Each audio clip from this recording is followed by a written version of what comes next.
يقول السائل: رجل اغترب عن امرأته 10 سنوات وكان من قبل يعدها أنه سيسافر إليها، واستمرت الوعود، وبعد 8 سنوات يقول: لا أستطيع السفر، فيخيرها بين الجلوس مع أولادها أو الطلاق بعد كل هذا الهجر، فهل تنقطع ذمته بذلك؟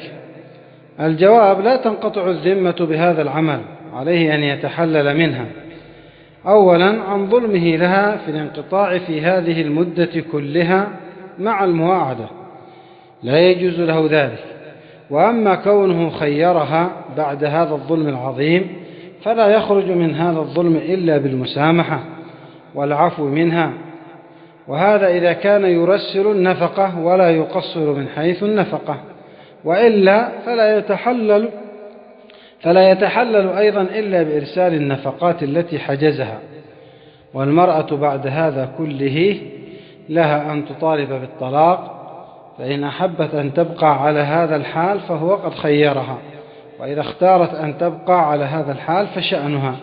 وإلا فيحق لها أن تطالب بالطلاق، وبالله التوفيق.